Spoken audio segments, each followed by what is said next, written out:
Kiai Ageng Juru Mertani adalah putra Kiai Ageng Sobo atau Kiai Ageng Wonosobo, putra Sunan Kidul, putra Sunan Giri anggota Wali Sanga pendiri Giri Kedaton. Ibunya adalah putri dari Kiai Ageng Sela, yang masih keturunan Brawijaya Raja terakhir Majapahit, versi Babat. Juru Mertani memiliki adik perempuan bernama Nyai Sabinah yang menikah dengan Kiai Ageng Pamanahan, putra Kiai Ageng Ngenis, putra Kiai Ageng Sela. Dengan demikian, Kiai Ageng Pamanahan adalah adik sepupu sekaligus ipar Juru Mertani. Kiai Ageng Juru Mertani mempunyai anak yaitu, Pangeran Manduro Pangeran Juru Kiting Pangeran Juru Wiroprobo Rayu Ronggo Wongso Hadiprojo Nasab Kiai Ageng Juru Mertani, beliau masih keturunan dari Rasulullah SAW. Dengan silsilah sebagai berikut, Nabi Muhammad Rasulullah, Sayyidah Fatimah Az-Zahra Ali bin Abi Thalib Al-Imam Al-Husain Al-Imam Ali Zainal Abidin Al-Imam Muhammad Al-Bakir Al-Imam Jafar Sadiq Al-Imam Ali Al-Uraidi Al-Imam Muhammad An-Nakib Al-Imam Isa Ar-Rumi Al-Imam Ahmad Al-Muhajir As-Sayyid Ubaidillah As-Sayyid Alwi As-Sayyid Muhammad As-Sayyid Alwi As-Sayyid Ali Hali Kasam As-Sayyid Muhammad Sahib Mirbat As-Sayyid Alwi Amil Faqih As-Sayyid Abdul Malik Asmatkan As-Sayyid Abdullah As-Sayyid Ahmad Jalaluddin As-Sayyid Husain Jamaluddin As-Sayyid Ibrahim Zainuddin As-Samarkandi As-Sayyid Maulana Ishaq As-Sayyid Ainul Yakin, Sunan Giri. Sunan Kidul Asgarisbawah Sayyid Abdullah Al-Akbar atau Kiai Ageng Wonosobo atau Pangeran Sobo Kiai Ageng Juru Mertani Kiai Ageng Juru Mertani diperkirakan wafat di tahun 1615, dan dimakamkan di Komplek Pemakaman Mataram di Kota Gede. Beliau dibesarkan dan dididik oleh ayahanda Kiai Ageng Wonosobo atau Pangeran Sobo. Guru-guru Kiai Ageng Juru Mertani Kiai Ageng Wonosobo atau Pangeran Sobo atau Asgarisbawah Sayyid Abdullah Al-Akbar Kiai Ageng Sela Sunan Kalijogo Kiai Ageng Banyu Biru. Anak-anak Kiai Ageng Juru Mertani Pangeran Manduro Pangeran Juru Kiting Pangeran Juru Wiroprobo Rayu Ronggo Wongso Hadiprojo murid-murid Kiai Ageng Juru Mertani Panembahan Senopati atau Danang Sutawijaya Pangeran Benowo Pangeran Rangga. Nama Kiai Ageng Juru Mertani muncul dalam Babat Tanah Jawi sebagai tokoh yang mendesak Kiai Ageng Pamanahan dan Kiai Panjawi agar berani mengikuti sayembara menumpas Arya Penangsang. Arya Penangsang adalah Bupati Jipang Panolan yang telah membunuh Sunan Prawoto Raja Demak tahun 1549. Sayembara diadakan oleh Hadiwijaya Bupati Pajang dengan hadiah, tanah Pati dan Mataram. Kiai Ageng Pamanahan dan Kiai Panjawi semula tidak berani mengikuti sayembara karena takut pada kesaktian Arya Penangsang. Setelah Kiai Ageng Juru Mertani berjanji menjadi pengatur strategi, maka keduanya pun berangkat mendaftar. Kerajaan Mataram Islam dirintis oleh tokoh-tokoh keturunan Raden Bondan Kejawan putra Bre Kertabumi. Tokoh utama perintis Kesultanan Mataram adalah Kiai Ageng Pamanahan, Kiai Juru Mertani dan Kiai Panjawi. Mereka bertiga dikenal dengan Tiga Serangkai Mataram, atau istilah lainnya adalah Three Musketeers from Mataram. Ada beberapa fakta yang menguatkan mereka dianggap sebagai perintis Kesultanan Mataram yaitu, fakta 1, tokoh-tokoh perintis tersebut adalah keturunan ke-1 sampai dengan ke-6 Raja Majapahit terakhir Bre Kertabumi yang bergelar Brawijaya V, yang sudah dapat dipastikan masih memiliki pengaruh baik dan kuat terhadap kerajaan yang memerintah maupun terhadap masyarakat luas. Fakta 2, tokoh-tokoh tersebut adalah keturunan silang campuran dari Wali Songo beserta leluhurnya yang terhubung langsung kepada Imam Husain bin Ali bin Abu Thalib, yang sudah dapat dipastikan mendapatkan bimbingan ilmu keagamaan Islam berikut ilmu pemerintahan ala khilafah kekhalifahan Islam Jazirah Arab. Hal ini terbukti dalam aktivitas keseharian mereka juga sering berdakwah dari daerah satu ke daerah lainnya dengan mendirikan banyak masjid, surau dan pesantren. Fakta 3, para perintis tersebut pada dasarnya adalah misi yang dipersiapkan oleh para syekh dan para wali-wali 7 dan wali 9, termasuk para al-maghrobi yang bertujuan mengislamkan tanah Jawa secara sistematis dan berkelanjutan dengan cara menyatu dengan garis keturunan kerajaan.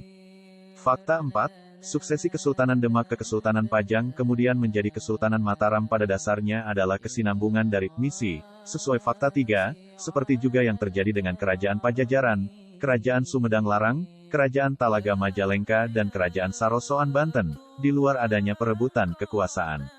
Dengan demikian dari keempat fakta di atas, jelas sudah bahwa terbentuknya Kesultanan Mataram pada khususnya dan Kesultanan Islam di Jawa pada umumnya merupakan strategi yang dipersiapkan oleh para syekh dan para wali untuk mempercepat menyebarnya Islam di tanah Jawa, sehingga salah satu persyaratan pembentukan Kesultanan Islam baik di Jawa maupun di daerah lainnya harus mendapatkan legitimasi pengesahan dari Mekah dan atau Turki. Jalur untuk keperluan tersebut dimiliki oleh para ahlul bait, seperti para syekh dan para wali. Beliau menghabiskan masa mudanya bersama sepupu sekaligus kakak iparnya yaitu Kiai Ageng Pemanahan. Beliau sangat mendukung kegiatan Kiai Ageng Pemanahan, bahkan dalam berbagai peristiwa Kiai Ageng Pemanahan lebih percaya dengan nasihat Kiai Ageng Juru Mertani. Kiai Ageng Juru Mertani lah yang memberi semangat Kiai Ageng Pemanahan dan R. Panjawi untuk ikut sayembara membunuh Aryo Penangsang, dan atas nasihat dan strategi beliau juga akhirnya pertempuran dimenangkan Danang Sutawijaya. Atas dasar strategi Kiai Juru Mertani pula akhirnya tanah hutan Mentaok bisa diberikan oleh Sultan Pajang. Saran dari Kiai Juru Mertani pula, akhirnya pusat kerajaan Mataram dipilih oleh Panembahan Senopati di Kota Gede. Ketika Kiai Ageng Pemanahan wafat, beliau sendirilah yang menghadap kepada Sultan Hadiwijaya untuk mengabarkan tentang wafatnya Kiai Ageng Pemanahan dan memohon perintah dari Sultan Hadiwijaya siapa yang berhak mengganti kedudukan Kiai Ageng Pemanahan di Perdikan Mataram. Kiai Juru Mertani meski tidak pernah terlihat adu fisik tetapi beliau adalah seorang yang sakti dan mumpuni karena ilmu spiritualnya yang tinggi. Beliau adalah salah seorang yang punya andil besar atas berdirinya Kerajaan Mataram Islam. Sepeninggal Kiai Ageng Pemanahan, Kiai Ageng Juru Mertani lah yang memberi saran, pitutur dan nasihat serta peringatan kepada Panembahan Senopati untuk tidak pernah memusuhi Sultan Hadiwijaya. Strategi untuk mengalahkan Adipati Jipang disusun rapi oleh Juru Mertani. Mula-mula Kiai Ageng Pemanahan dan Kiai Panjawi mendaftar sayembara sambil membawa serta Sutawijaya, putra kandung Kiai Ageng Pemanahan. Hadiwijaya merasa tidak tega karena Sutawijaya telah menjadi anak angkatnya. Maka, ia pun memberikan pasukan Pajang untuk mengawal Sutawijaya. Pasukan Kiai Ageng Pemanahan dan Kiai Panjawi yang terdiri atas gabungan orang Pajang dan Sela berangkat dan menunggu di sebelah barat Sungai Bengawan sore. Juru Mertani melarang mereka menyeberang karena sungai tersebut sudah dimantrai oleh Sunan Kudus, guru Arya Penangsang. Juru Mertani kemudian menangkap tukang kuda musuh yang sedang mencari rumput. Telinga orang itu dipotong dan ditempeli surat tantangan atas nama Hadiwijaya. Si tukang kuda pulang ke Kadipaten Jipang melapor pada majikannya. Arya Penangsang marah melihat pembantunya dilukai, apalagi terdapat surat tantangan agar Arya Penangsang bertarung tanpa kawan melawan Hadiwijaya di tepi Sungai Bengawan Solo. Arya Penangsang tidak kuasa menahan emosi. Ia pun berangkat melayani tantangan musuh. Siasat Juru Mertani berhasil. Apabila surat tantangan dibuat atas nama Kiai Ageng Pemanahan atau Kiai Panjawi, pasti Arya Penangsang tidak sudi berangkat. Arya Penangsang tiba di tepi timur Bengawan sore berteriak-teriak menantang Hadiwijaya. Ia tidak berani menyeberang karena ingat pesan Sunan Kudus. Namun Juru Mertani sudah menyusun rencana jitu. Sutawijaya disuruh naik kuda betina yang sudah dipotong ekornya. Akibatnya, kuda jantan milik Arya Penangsang yang bernama Gagak Rimang bisa melihat alat vital si kuda betina. Kuda tersebut menjadi liar dan tidak terkendali sehingga membawa Arya Penangsang menyeberangi sungai mengejar kuda milik Sutawijaya. Ketika Arya Penangsang baru saja mencapai tepi barat, Sutawijaya segera menusuk perutnya menggunakan tombak Kiai Pleret. Perut Arya Penangsang robek dan ususnya terburai. Namun ia masih bertahan. Ususnya itu disampirkan pada pangkal keris pusakanya. Arya Penangsang yang sudah terluka parah masih bisa meringkus Sutawijaya. Sutawijaya dicekik sampai tidak berdaya. Juru Mertani meneriaki Arya Penangsang agar bertarung secara adil. Karena Sutawijaya bersenjata tombak pusaka Kiai Pleret, maka ia juga harus memakai pusaka jika ingin membunuh Sutawijaya. Maka, Arya Penangsang pun mencabut keris pusaka Kiai Setan Kober yang terselip di pinggangnya. Akibatnya, usus yang tersampir di pangkal keris tersebut ikut terpotong, sehingga Arya Penangsang pun menemui kematiannya. Pasukan Jipang dipimpin Patih Matahun datang menyusul majikan mereka. Melihat Arya Penangsang tewas, mereka pun menyerbu untuk bela Patih. Kesemuanya itu dapat ditumpas oleh Kiai Ageng Pemanahan dan Kiai Panjawi. Sayembara telah usai. Kiai Juru Mertani menyusun laporan palsu bahwa Arya Penangsang mati dikeroyok Kiai Ageng Pemanahan dan Kiai Panjawi.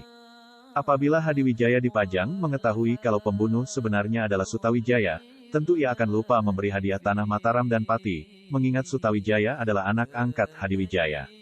Setelah mengalahkan Arya Penangsang tahun 1549, Kiai Ageng Pemanahan baru mendapatkan tanah Mataram sejak tahun 1556.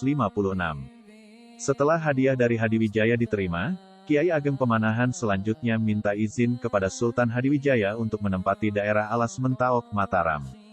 Kiai Ageng Pemanahan berangkat menuju Alas Mentaok disertai dua orang menantunya, yakni Raden Dadap Tulis dan Tumenggung Mayang. Ditambah pula Kiai Ageng Ngenis, orang tua Kiai Ageng Pemanahan, penasihatnya Kiai Juru Mertani, serta putranya Danang Sutawijaya, beserta pasukannya. Mereka mencari pohon beringin yang telah ditanam oleh Sunan Kalijaga sebelumnya. Pohon beringin tersebut kini dikenal oleh masyarakat dengan nama Waringin Sepuh dan masih kokoh berdiri di dekat pintu masuk makam Raja-Raja Mataram Kota Gede. Daun-daunan dari pohon ini, oleh masyarakat setempat dipercayai memiliki tuah tersendiri. Dua helai daun yang jatuh dalam kondisi terbuka dan tertutup, dipercaya dapat menjadi bekal keselamatan dalam perjalanan. Setelah dicari, akhirnya ditemukan juga pohon tersebut. Kemudian dipilih tanah di sebelah selatan pohon beringin yang hendak dipakai untuk membangun halaman dan rumah untuk tempat tinggal Kiai Ageng Pemanahan beserta keluarga. Kiai Ageng Pemanahan, keluarga beserta pasukannya bekerja keras hingga pembangunan rumah dan halaman beliau selesai dalam waktu singkat. Begitu selesai, rumah tersebut segera ditempati Kiai Ageng Pemanahan sekeluarga, banyak saudara-saudara asing yang tinggal di Mataram, sehingga menambah ramai dan makmur. Sejak saat itulah Kiai Pemanahan menjadi penguasa di Mataram, dan Kiai Ageng Pemanahan dikenal juga dengan nama Kiai Ageng Mataram. Kiai Ageng Pemanahan tunduk pada kerajaan Pajang dan pada saat itu Mataram belum menjadi tanah perdikan, sehingga selalu berkewajiban melapor ke kerajaan Pajang. Halaman dan rumah Kiai Ageng Pemanahan tersebut sekarang ada di kompleks dalam makam Raja-Raja Kota Gede, Yogyakarta. Alkisah ketika Kiai Ageng Ngenis, orang tua Kiai Ageng Pemanahan, meninggal dunia, Kiai Ageng Pemanahan menginginkan untuk menguburkannya di halaman rumah tersebut. Makam untuk keluarga dan kerabat Kiai Ageng Pemanahan. Sesudah Kiai Ageng Pemanahan mangkat dan dimakamkan di halaman rumah, Kiai Juru Mertani pergi ke Pajang dan memberitahukan tentang mangkatnya Kiai Ageng Pemanahan. Hadiwijaya terkejut dan berkata, "Kakang Juru Mertani, sebagai gantinya yang menjadi penguasa Mataram adalah putranya saja yaitu Danang Sutawijaya." Sekembalinya Kiai Juru Mertani dikisahkan bahwa Sutawijaya menjelang tengah malam keluar dari istana disertai 5 orang pengawalnya menuju Lipuro. Dan selanjutnya tidur di Kumuloso, sebuah batu hitam yang halus permukaannya, tidak lama kemudian disusul oleh pamannya yaitu Kiai Juru Mertani yang mencoba membangunkan Sutawijaya. Tiba-tiba ada sebuah bintang sebesar buah kelapa yang masih utuh terletak di kepala Sutawijaya.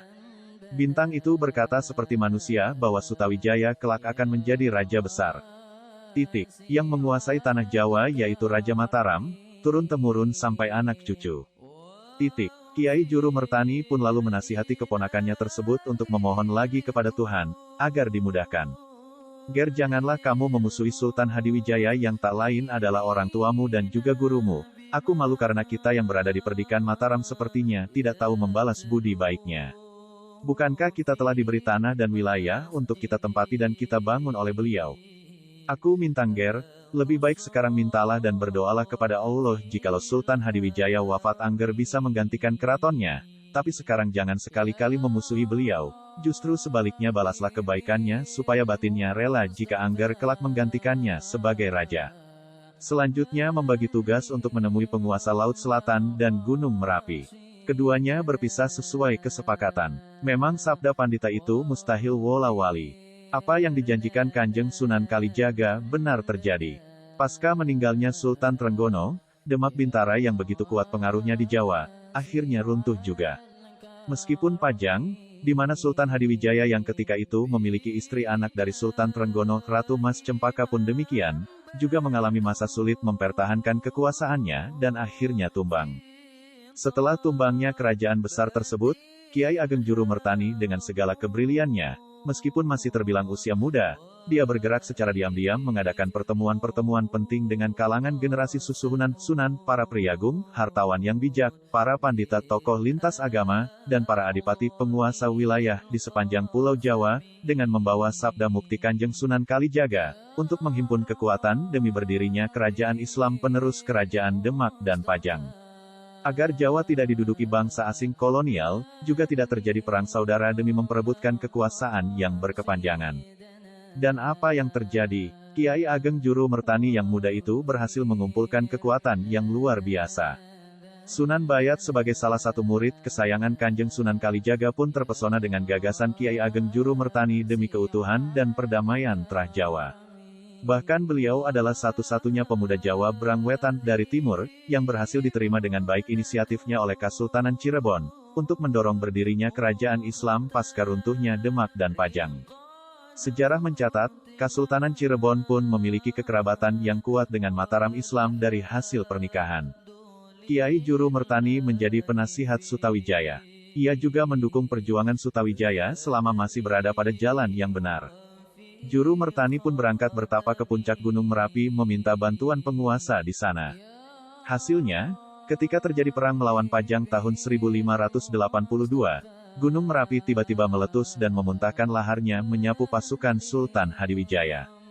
Juru Mertani tidak hanya dikisahkan cerdik, tapi juga memiliki kesaktian tinggi, meskipun tidak pernah diceritakan bertarung melawan musuh. Kisah lain yang terjadi pada masa kepemimpinan Sutawijaya atau Panembahan Senopati. Menarik juga untuk kita simak bersama. Panembahan Senopati ingin bisa menguasai seluruh wilayah Mataram. Sayangnya, setelah beberapa kali mencoba, ia masih saja belum mendapatkan hasil yang ia inginkan. Karena bagaimanapun juga, beberapa penguasa wilayah tidak mau tunduk pada kekuasaannya. Salah satu di antaranya adalah Kiai Ageng Mangir Wanabaya. Pria tersebut merupakan penguasa daerah Mangir, sebuah desa perdikan atau desa yang tidak memiliki kewajiban membayar upeti kepada kerajaan Mataram. Desa itu terletak sekitar 30 km dari Mataram, di dekat pertemuan Sungai Progo dan Sungai Bedok, yang kini terletak di Kabupaten Bantul, Yogyakarta. Baginya, desa Mangir tidak memiliki kewajiban untuk harus tunduk pada kekuasaan Mataram. Oleh karena itu, bagi Panembahan Senopati, Desa Mangir dan seluruh warga dan pemimpinnya adalah duri dalam daging yang harus segera disingkirkan. Ia pun sampai, berunding dengan Kiai Juru Mertani untuk membuat rencana menyerang Mangir. Namun, Sang Patih menolak rencana tersebut. Menurutnya, Kiai Ageng Mangir bukanlah lawan yang sepadan untuk Panembahan Senopati. Sebagai seorang keturunan Majapahit, pemimpin desa Mangir tersebut tentu memiliki banyak pendukung di daerahnya. Belum lagi, ia memiliki tombak sakti bernama Kiai Baru Klinting yang tidak akan bisa dikalahkan oleh Panembahan Senopati dengan mudah. Jadi apa yang sebaiknya kita lakukan, Patih? Tanya Panembahan Senopati. Kiai Juru Mertani tidak langsung menjawab pertanyaan tersebut. Lah berpikir keras mencari siasat yang lebih halus, dan dipastikan bisa memenangkan sang raja. Menurut hamba, kita harus menggunakan sebuah siasat, Baginda, ucap Kiai Juru Mertani. Kita bisa menggunakan siasat apus karma atau tipu daya halus, karena ia sangat menyukai hiburan ledek atau ronggeng. Jika Baginda berkenan, kita bisa mengutus putri Baginda, Sekar Pembayun, untuk menyamar sebagai penari kemudian pergi ke Mangir. Untuk apa kita mengirim Sekar Pembayun? Tanya Panembahan Senopati. Dengan kecantikannya, ia pasti bisa memikat sang pemimpin desa Mangir hingga akhirnya mereka menikah. Jika itu terjadi, berarti penguasa Mangir telah menjadi menantu Baginda. Mau tak mau, ia harus menghadap dan menghormati Mataram, jawab Kiai Juru Mertani. Jawaban tersebut membuat Panembahan Senopati tertegun. Pada satu sisi dia merasa khawatir karena rencana tersebut bisa mengancam keselamatan buah hatinya. Namun, di sisi lain, rencana tersebut sangat sempurna untuk bisa menjaga kewibawaan Mataram. Setelah memikirkannya matang-matang, Panembahan Senopati pun menyetujui rencana tersebut. Tanpa menunggu lama, ia langsung memanggil putrinya, Sekar Pembayun, dan mengungkapkan rencananya. Sebagai seorang putri yang taat pada orang tuanya, Sekar Pembayun tak bisa menolak perintah itu. Sebelum memberangkatkan putrinya ke Mangir, Panembahan Senopati membentuk sekelompok seni musik ledek yang terdiri dari para punggawa terkemuka di Mataram. Di antaranya ada Adipati Martalaya yang ditunjuk sebagai dalang, Kiai Jayasupanta sebagai penabuh gamelan, dan Kiai Suradipa sebagai penabuh gendang. Masing-masing dari anggota ledek tersebut memiliki nama samaran. Adipati Martalaya menggunakan nama Kiai Dalang Sandiguna dan Kiai Jayasupanta menjadi Kiai Sandi Sasmita. Tak hanya itu, Sekar Pembayun pun menggunakan nama samaran Waranggana. Lah berpura-pura menjadi seorang penari sekaligus putri dari Kiai Dalang Sandiguna yang dikawal oleh seorang istri bupati bernama Nyai Adirasa. Grup kesenian ledek itu harus berlatih selama beberapa saat dahulu agar terlihat lebih meyakinkan. Panembahan Senopati pun menyiapkan peralatan berupa gamelan dan wayang yang nantinya akan dibawa ke Mangir juga. Setelah persiapan yang matang, grup kesenian itu memulai perjalanannya menuju Mangir. Dalam perjalanan, mereka selalu mengadakan sebuah pertunjukan di setiap desa yang dilewati. Hal tersebut membuat nama mereka menjadi semakin dikenal di setiap desa hingga sampai ke desa Mangir. Sebelum sampai wilayah Mangir, Raden Ajeng Pembayun beserta rombongan terlebih dahulu melakukan ritual kungkum, berendam di sebuah sendang kolam alami, yang konon merupakan petilasan Sunan Kalijaga. Air sendang tersebut diyakini mempunyai daya gaib, sehingga barang siapa mandi di tempat tersebut akan memancarkan aura yang dapat memikat hati. Karena kisah tersebut, sendang itu terkenal sebagai sendang kasihan. Sendang tersebut dapat kita kunjungi, letaknya 2 km dari pabrik gula madu Kismo Yogyakarta, tepatnya di Dusun Kasihan, Kelurahan Taman Tirto, Kecamatan Kasihan, Kabupaten Bantul, Yogyakarta. Oleh karena itu, ketika mereka tiba di tujuan mereka, grup kesenian palsu itu disambut dengan sukacita oleh Kiai Ageng Mangir. Apalagi, kebetulan saat itu tengah diadakan Merti Dusun atau Bersih Desa, sebuah pesta rakyat untuk mensyukuri hasil panen yang melimpah. Sang pemimpin desa langsung meminta Kiai Dalang Sandiguna untuk mengadakan pertunjukan di halaman rumahnya, pun mengundang para warga untuk menyaksikan pertunjukannya bersama. Ketika pertunjukan ledeknya dimulai, Kiai Ageng Mangir terlihat sangat bahagia terutama saat melihat gerak tari Sekar Pembayun yang lemah gemulai dan suara merdunya. Seperti dugaan Kiai Ageng Juru Mertani, sang pemimpin desa langsung terpikat dengan kecantikan Sekar Pembayun dan berniat untuk meminang sang putri. Padahal, selama ini belum ada satu wanita pun yang bisa memikat hatinya. Ketika pertunjukan berakhir, ia langsung menemui Kiai Dalang Sandiguna. "Kiai Dalang, siapakah wanita cantik penari itu?" tanyanya tanpa basa-basi. "Lah adalah Waranggana, Tuan, putri hamba," jawab Kiai Dalang Sandiguna. "Jika berkenan perbolehkanlah aku meminangnya, Kiai," pinta Kiai Ageng Mangir. Tentu saja hal yang diharapkan itu langsung mendapatkan persetujuan Kiai Dalang Sandiguna. Pesta pernikahan pun langsung direncanakan dan dilaksanakan sesegera mungkin. Sejak saat itu, Waranggana menjadi bagian dan keluarga Mangir. Sebaliknya, Kiai Ageng Mangir tanpa sadar telah menjadi bagian dan keluarga Mataram. Setelah pesta pernikahan selesai diadakan, rombongan Kiai Dalang Sandiguna yang kini telah menyelesaikan tugasnya pun kembali ke Mataram. Selama berbulan-bulan, Sekar Pembayun atau Waranggana tinggal di desa Mangir dengan penuh kebahagiaan. Bahkan tengah hamil tua dan sangat menyayangi sang suami. Namun, bagaimanapun juga, ia masih memiliki sebuah tugas dan sang ayah, yaitu membawa suaminya ke Mataram untuk bertemu dengan Panembahan Senopati. Sang putri pun berusaha mencari momen yang tepat untuk mengungkapkan jati dirinya. Pada suatu malam, ketika suaminya tengah terlelap, Sekar Pembayun mengambil tombak Kiai Baru Klinting milik suaminya. Kemudian, ia mengusapkan sampur sonder atau ikat pinggang yang ia gunakan untuk menari ke tombak tersebut. Hal itu membuat kesaktian garis bawah tombak pusaka itu berkurang.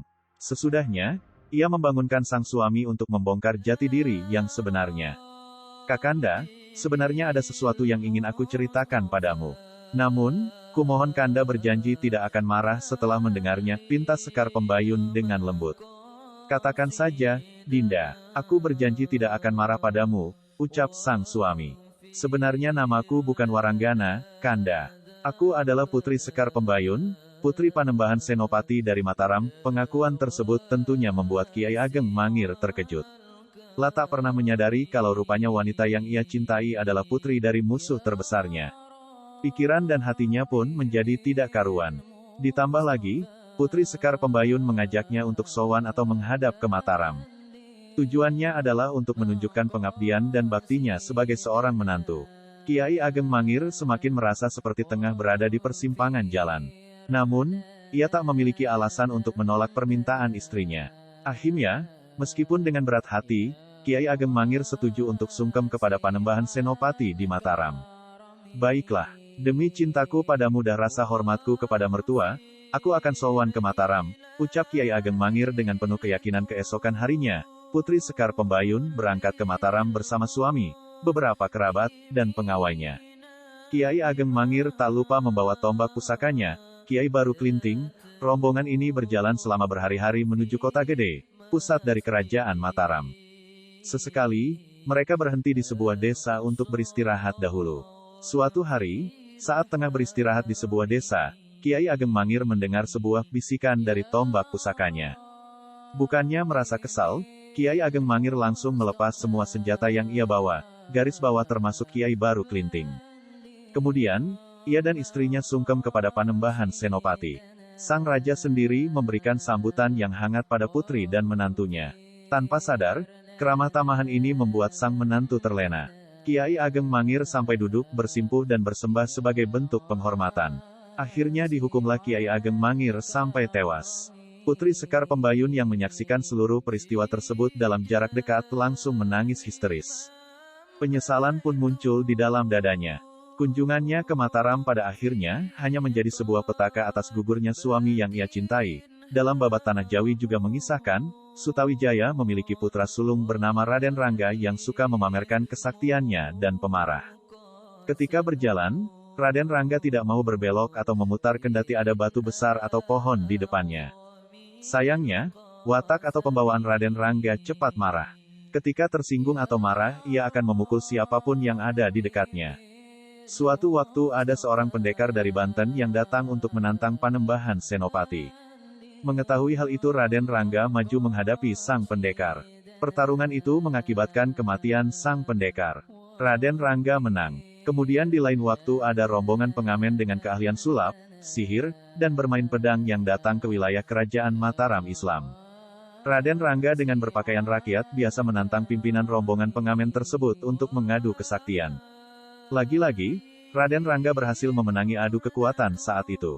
Sepak terjang Rangga sampai ke telinga Panembahan Senopati. Akhirnya Raden Rangga dipanggil, diingatkan jangan suka pamer kekuatan. Di atas langit masih ada langit, ujar Nuki.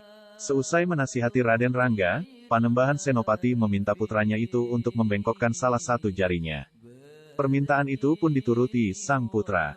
Namun setelah berusaha keras dengan semua kekuatan, usahanya gagal. Saat itulah, Raden Rangga didorong oleh Panembahan Senopati menggunakan jentikan jarinya hingga terlontar jauh. Tubuh Raden Rangga menabrak dan membuat beteng Cepuri jebol.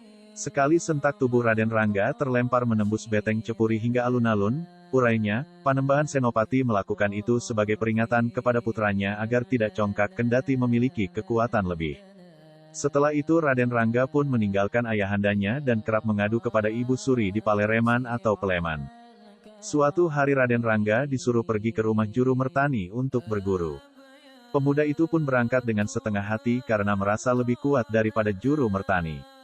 Walau merasa bingung disuruh berguru, Raden Rangga tetap melakukan perintah sang ayah. Ia bertolak menemui Ki Juru Martani. Namun setiba di lokasi yang dituju, ternyata Ki Juru Martani sedang menunaikan salat zuhur. Raden Rangga pun akhirnya menunggu sementara waktu.